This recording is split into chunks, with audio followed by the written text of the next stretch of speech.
Hello and welcome to, I suppose, a late night edition, nearly at this stage, of the Town End podcast. Yes, I am still in my van. This has happened. But it doesn't matter because the Town has won tonight. Louth is back, black and white. That's the main thing tonight. To go through the Louth Derby tonight with me is the Democrats' very own Niall Newbury. Niall, how are you? How are you, Chris? How are you keeping? Good to Your see home you. looks nice and cozy. Well, you can certainly feel the winter coming in now, Chris. So it's good to get home. Yeah, exactly. Look, Niall, I think the best way to tee up this game, I suppose, the last time we were on the podcast, Gally did mention that we're really coming into a run now where there are nearly 6 finals sitting ahead of us. If we stay on track on this, we have this crack at Europe. That's probably the most important thing that's happened tonight. Am I right? Yeah, absolutely. Tonight's result is very significant because, as you don't even need to tell you, the form hasn't been obviously good enough in recent weeks. We always felt the home form was always going to be sort of like, we're obviously a lot better at home this season than we have been away from home. And I mean, obviously ourselves winning tonight against Drogheda, and what has to be said, wasn't an enthralling game by any stretch of the imagination, but they've got the result 2-0. And also, on the same night, you've Derry City beating St. Patrick's Athletic, puts us 5 points ahead of St. Pat's, albeit they have a game in hand on Monday night. But even then, it'll be 2 points with 5 games to play if they win that game against Shells. And you've got fight, and you play St. Pat's next week in Oriel or Casey's Field, I beg your pardon.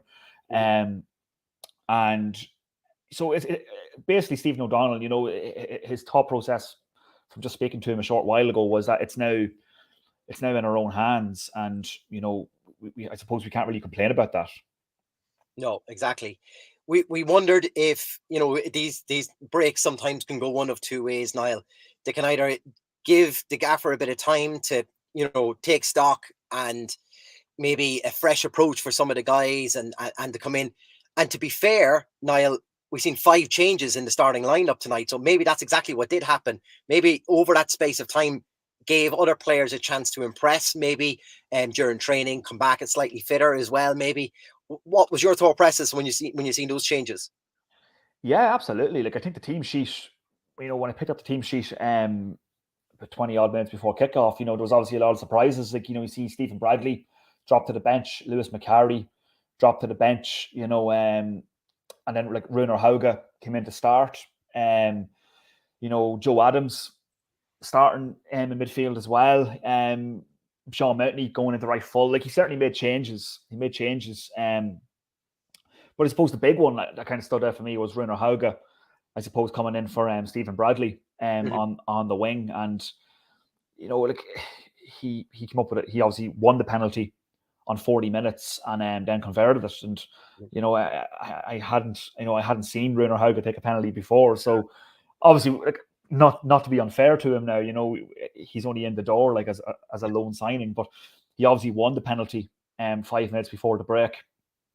And I remember saying to Barry Landy, who was just to my left, God, it's great to see him win a penalty, but I just hope he's not taking it. You know what I mean? But then I just looked at the team sheet, and there actually wasn't a whole lot of other players who'd be sort of orthodox penalty takers. So look, he fancied himself. He had the confidence to pick it up, and he dispatched. And it's his first goal in League of Ireland football, and it got us on our way to what was a really crucial win. And obviously Ryan O'Kane came back into the team tonight as well, having not started against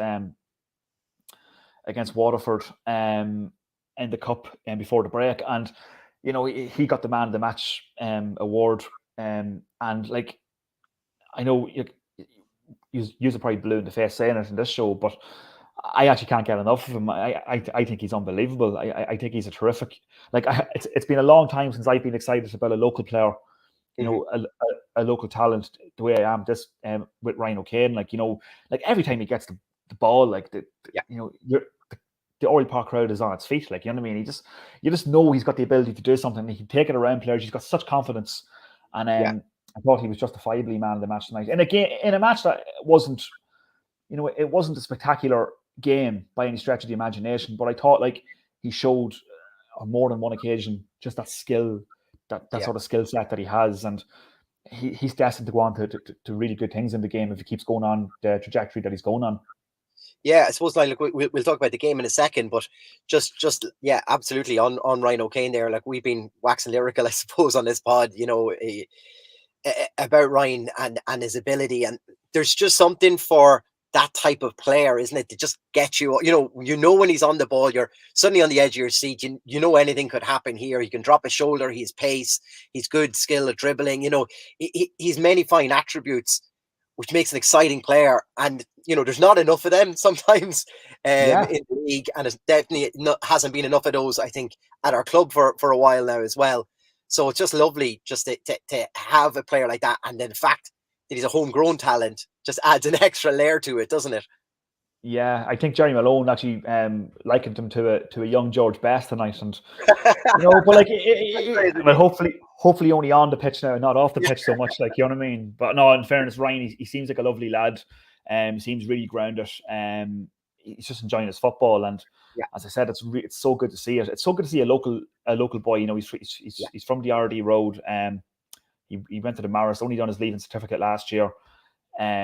It's such a joy to see. It does add an extra dimension when it's a local lad. I think I think he was justified to be man of the match, and he does. Like, it's maybe like Darrell Horgan, maybe the last player we had that kind of Yeah, he thinking this make things happen out of nothing nearly. And he yeah. just seems to have that. The only question I suppose we have on that, Chris, is like, how long can we keep him at the club? Because there has been interest, obviously Mhm. from cross channel and even as far away as Italy, I believe as well. There's been clubs keeping close tabs on him, and rightfully so. Like, he's Yeah. such an exhilarating talent, and you'd wish him the best luck either way. But if we can keep holding him for another season or two, that'd be spectacular, because I really do think he's got potential to really. But like, what's very important with young players as well, and sometimes we see it with young players, in the League of Ireland, is like, a lot of this hype can get to their head, and Of they course. maybe don't reach the heights that they can reach. But I just think, young Ryan O'Kane, he just seems to have a really, really good manner. He seems to have a really good sort of a really good support system behind him, and I just think he just seems to be keeping his feet firmly on the ground, and I think that's probably half the battle when you're a player of his age, and with the ability he has. I suppose the good news is obviously he's contracted for his immediate future still at Oriel Park.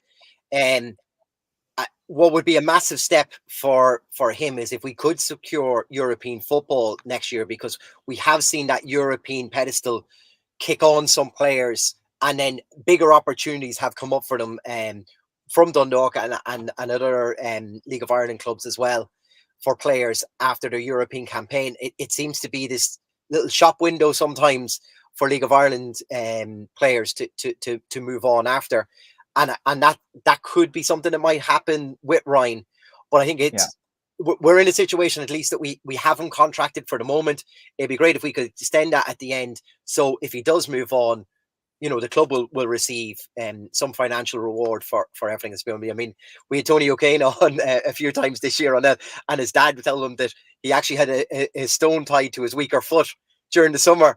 Or during the winter, should I say, in preparation for this season. So clearly, this is starting to work for him. Not yeah. recommended for everyone endure that training. Well, it would be for me, that's for sure.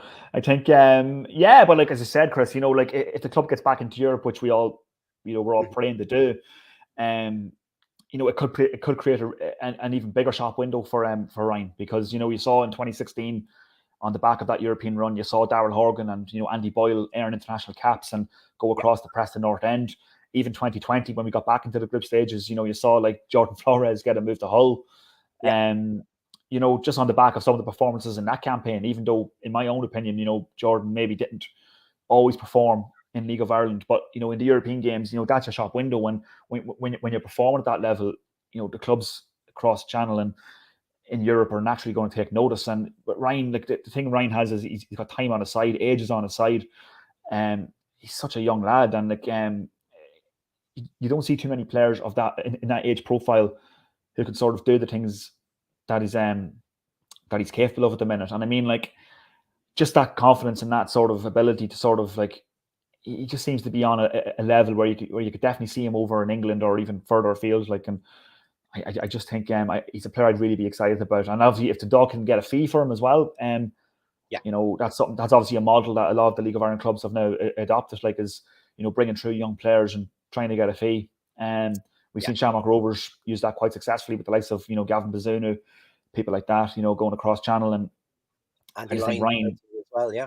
and Andy Lyons, we had a Val went across to Brentford from here last year as well. So so we've already kind of looked at that kind of market, and it's a good model for a League of Ireland club, because the sad reality of League of Ireland is, your Darrell Horgans, your Andy Boyles, your Jack Burns, even, they're not going to command really a fee. Do you know what I mean? Because they're not at the age profile where English clubs are going to be prepared to fork out lots of money. But your Gavin Bazunas and your Ryan O'Kanes will probably command, a six-figure sum.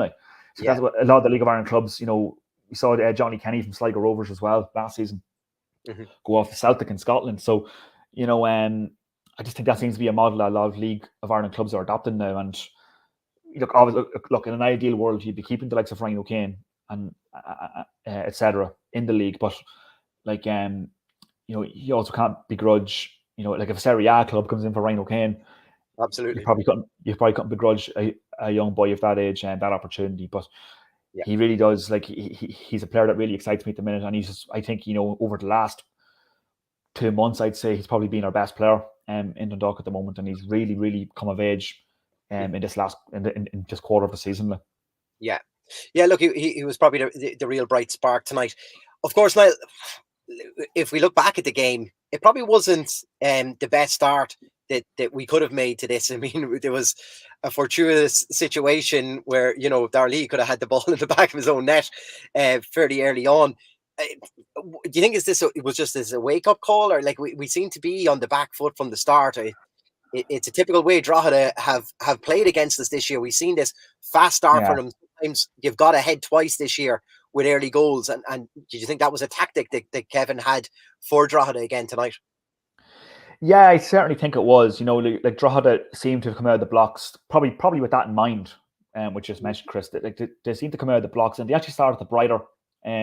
As you mentioned, they had an attempt inside the first 60 seconds, albeit probably only a half chance. But I mean, it was still just showed how quick they were out of the blocks, and it was Dean Williams kind of just hooked one over the bar, when it fell kindly for him. But then, we nearly sort of self-destructed it, and sort of in the same sort of fashion that we have been doing in recent weeks. And it was just a sort of innocuous cross from Adam Foley. And I think Leahy sort of like a mix-up between Darrell Leahy and Nathan Shepherd.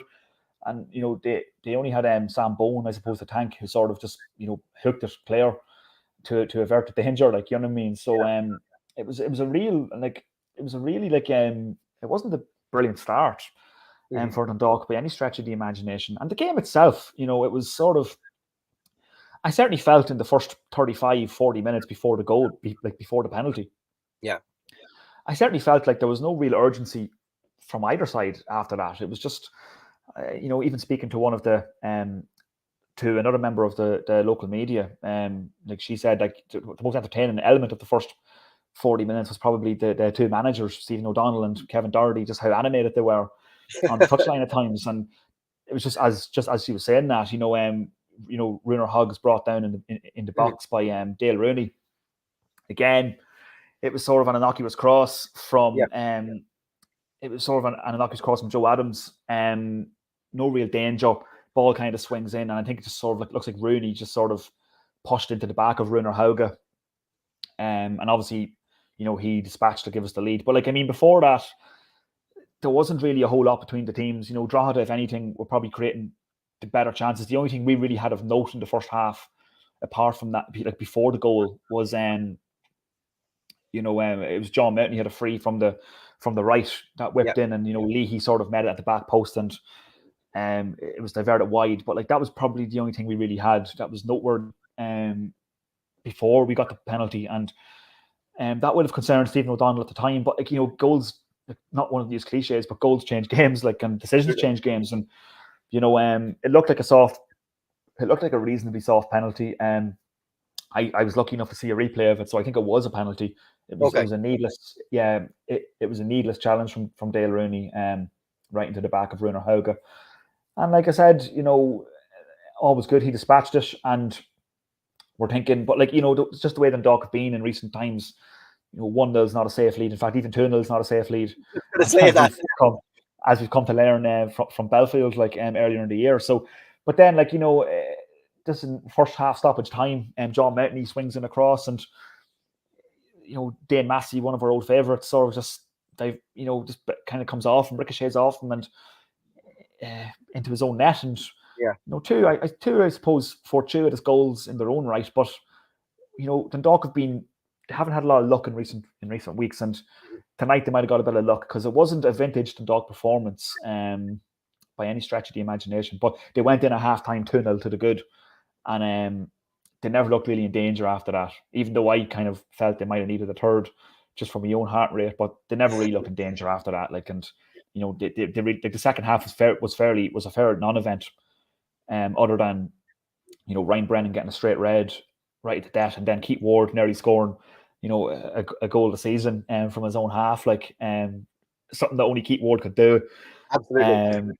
And it would have capped off. It would have actually made the game even better, I suppose. But wasn't to be. Colin McCabe read it well, and he wasn't to be caught out. But apart from those, right at the end, the second half was sort of a non-event. Apart from that, and look, the dog just did the job and got the 3 points on the board, which is all you can ask for. And look, it wasn't a vintage game, but we're all going home happy, I suppose.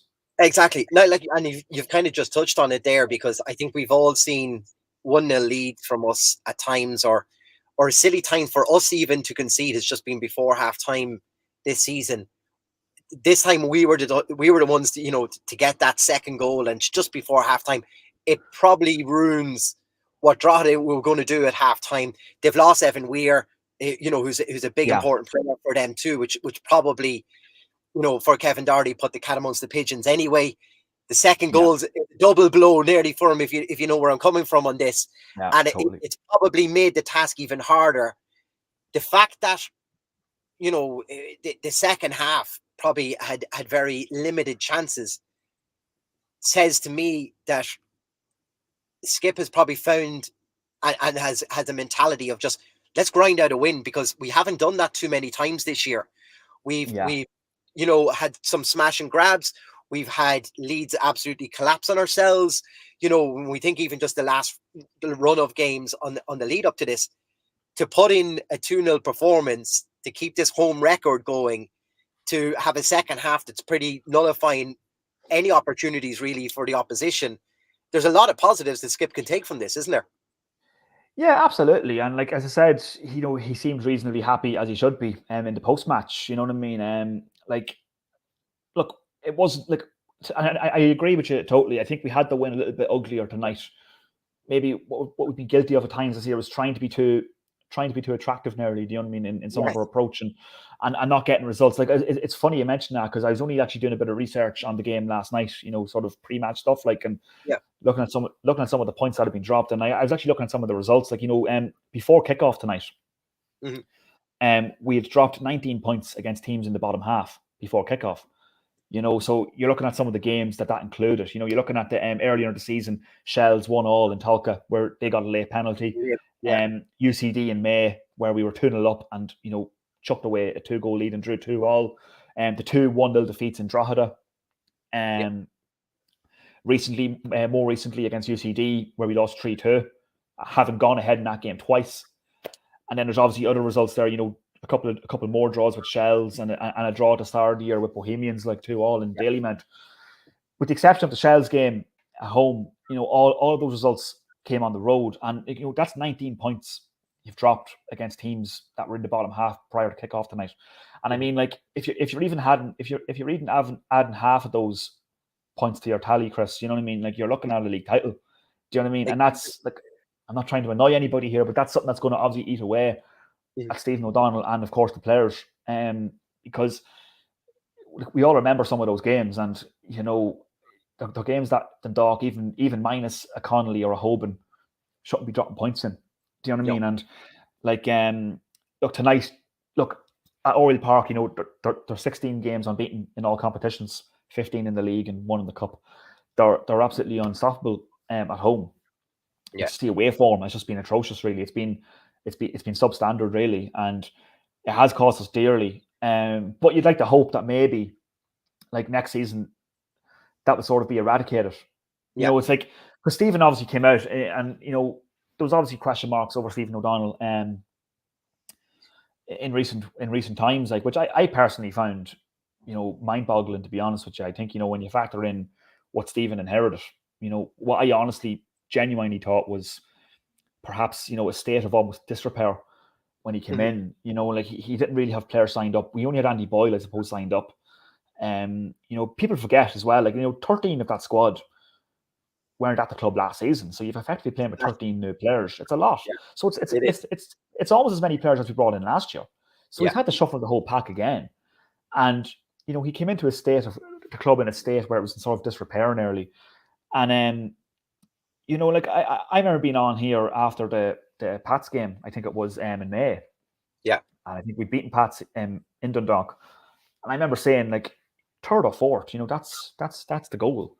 You know what I mean? yeah, That's our remit this season, and we're well on course to do that. So I couldn't really understand some of and no, there was there was criticism coming from a lot of different corners. There's no point in saying there wasn't. There definitely was, and you didn't have to look too far after maybe the Wexford game or the Waterford yeah, game or the UCD game to sort of see some of this criticism that has been laid at Stephen O'Donnell's footstep. And he's well aware of that because he's bringing this stuff up. You know what I mean? He brought it up again tonight, referencing this is the first season of this project. You know what I mean? And we just need to get behind it. I was looking at it last night again. Stephen Kenny came in the door in 2013. He lost 7 games in a 33 game season. yeah. We've now played 31 games and only lost 5. Do you know what I mean? So Yeah, you'd wonder where, do you know what I mean? where. So are we saying if Stephen Kenny had to come in after another successful manager that we'd be calling for his head nearly in his first season after bringing in a rake of new players? I just find some of the criticism that's been laid at Stephen O'Donnell's door very, very unfair, and it's sort of a little bit it's kind of hard to understand from my own perspective. And he's well aware. He's brought it up in the last few pressers about Yeah, some of the I haven't prompted him. Nobody's prompted him really, majorly about it. He brought it so up he's today, but no well one. aware of Yeah, he's not daft. He knows how to course. work social media, and he can hear things that are being said maybe from the stand or the shed or wherever, or the away Absolutely. stand in different grounds. Look, I understand the frustration from some of the recent results. I think the fact that we kind of jumped so high earlier in the season, and we actually were genuinely talking about a league title perhaps this season, which would have been way ahead of schedule. Obviously, naturally, people are going to set the expectation to bar. So I think Stephen is nearly a victim of his own success, his early success in that regard. Because overall, the season's been a resounding success. If you're going to look at the bigger picture, the broader picture of it, they are third in the league. I actually remember it's funny because again, I was looking back at some of the old we played Drogheda just shy of a year ago, at home, and lost 2-1. I think it was the first time Drogheda beat us in Dundalk since 2012. Yeah, But that was just shy of a year ago, and we dropped into second, bottom, ninth in the table after that game on Vinnie Park last year. that's That's right. barely a year ago, Chris. Do you know what I mean? I think people, and Yeah, no, Stephen O'Donnell again has referenced that. Look where we were 12 months ago. You know what I mean? yeah, Let's kind of get real. And I did say it on this podcast as well. Some of us maybe do need to wind our necks in a little bit.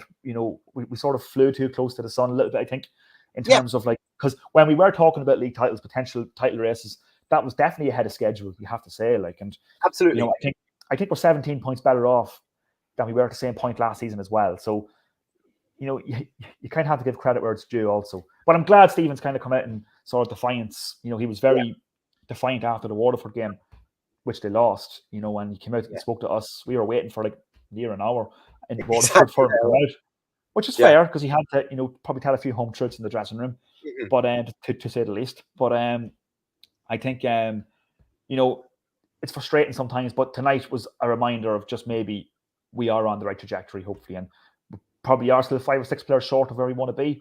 But things are going well so far. Yeah, and I think, Niall, the other thing you haven't mentioned there, but you have mentioned previously with ourselves, he's got some big injuries this year. Like Pat Hubin missing from any team is huge. We'd Robbie Benson out for a long time as well. We've had players out. John Mountney obviously not available for the whole start of the season coming in, and there's Tommy Begley there tonight here in the comments just saying played really well. Hopefully he can stay fit till the end of the season. Having players like him come in now is only going to help it. Something here, Jason Crawley just kind of bet me to the punch actually from it, and it's something that we've noticed with Skip over the past few weeks, and it seemed to be that whether it was a system or the players or the whole scenario of where he was with the players and the hand he was dealt with, but we've seen a plethora of substitutes at a time for Skip. Very evident that wasn't there tonight. After the big long break, it seemed to say maybe that he was very happy with the group of players that was currently on the field, that what they were giving him. I know we had, Greg Sloggett happened to go off injured and stuff tonight, and then later on, just to see out the game, we had a double substitute later on, but we've seen double, triple substitutes over the past few games from Skip. Very evident that didn't happen tonight. I wonder if that's also a statement about his comfort in the hand that he currently has till the end of the season with the players. Yeah, it was definitely, something that was sort of unusual in recent weeks. He didn't, empty the bench really and make a triple substitution or, or anything like that, which we've kind of seen it, which has kind of been a feature of our recent form, emptying the bench and making lots of changes. Sometimes not, like I think in Belfield, like recently, the 3-2 loss, I think he'd probably be the first to admit himself he probably got tactically wrong that night by taking maybe Ryan O'Kane off, and it maybe cost us the game. But yeah, tonight, he seemed to trust. Like he did add a lot of players that maybe haven't played, as much. Like the likes of Joe Adams, Runar Hauge, John Mountney's kind of coming back into fitness now. He sort of kept those players. He didn't make too many changes, and he had good players on the bench. Like like Lewis McCarry was an unused substitute tonight, for example. You know what I mean? And and he made a couple of changes, obviously in the dying embers and injury time and stuff and such. But I mean, like I think in fairness to him, he's been fair. Like the players, he'd give players a chance when where appropriate, and he's done that tonight. And they haven't let him down tonight. No. They got a good result, and he's been fair, and he made some big calls tonight because he has been under a lot of scrutiny. And if he makes those changes, Chris, and loses the game tonight, exactly, the pressure sort of intensifies, and the social media commentary maybe intensifies a little bit as well.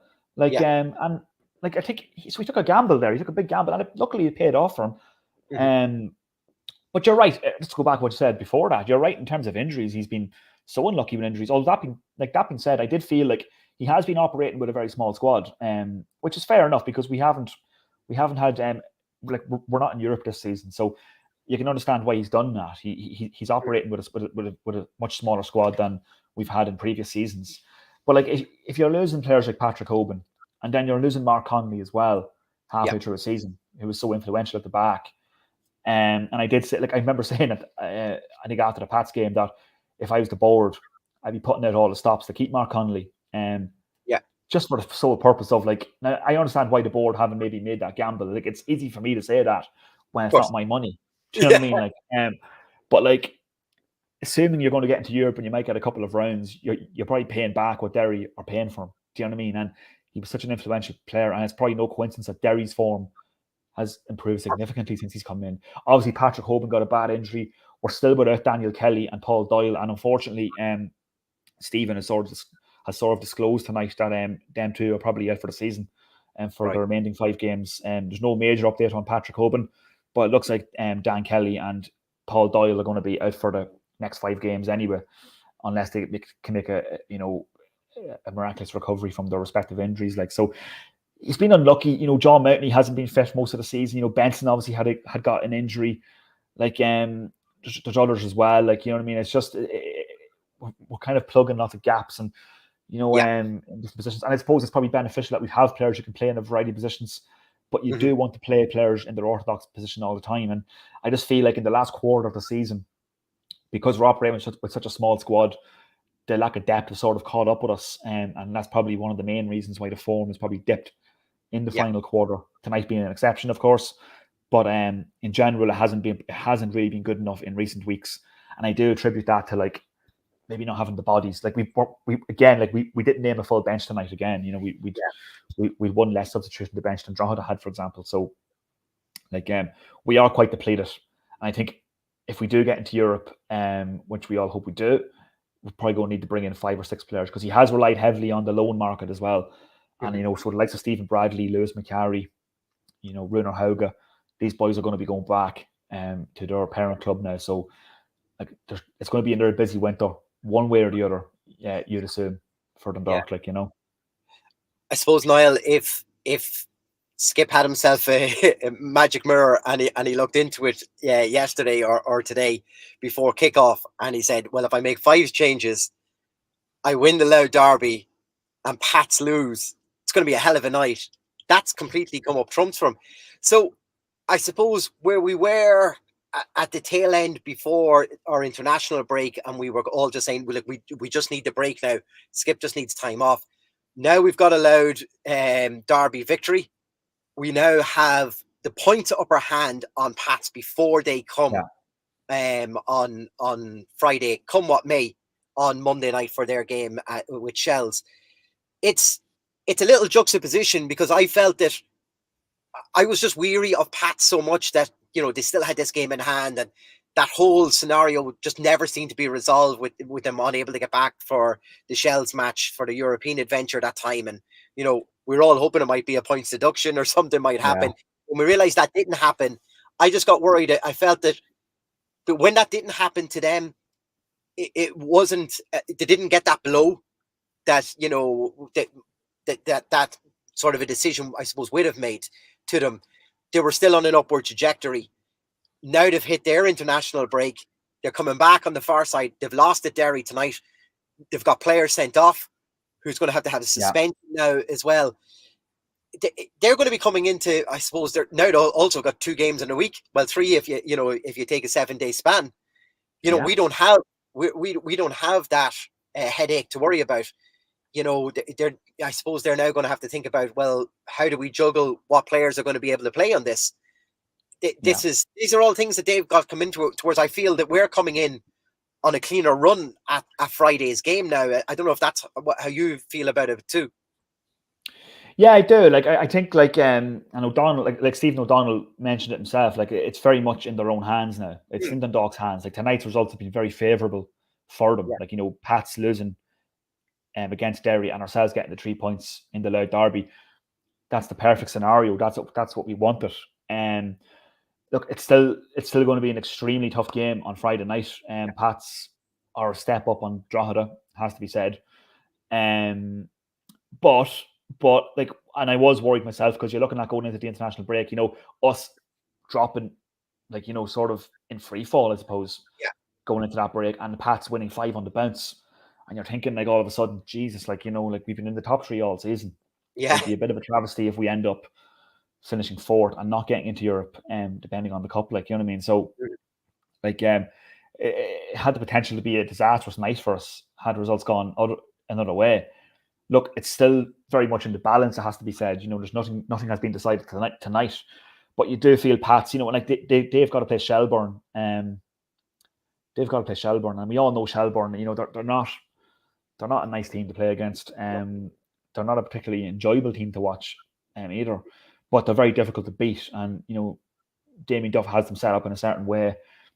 It's almost Mourinho-esque, I suppose, dare I say it, like, where they're just sort of like we've drawn 3 times with them, and one of those was in Dundalk, like, and they're just a very hard team to break down.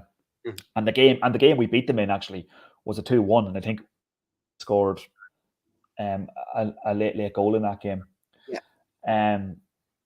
So, like, it's just, it's, look, we're obviously hoping that Pats can drop more points in the games coming up, but we've got to do our own job. Like, we've got fixtures now. We've got some Pats at home next Friday. Then we got to go to Ballybuffet, play Finn Harps, who are, in a relegation dogfight.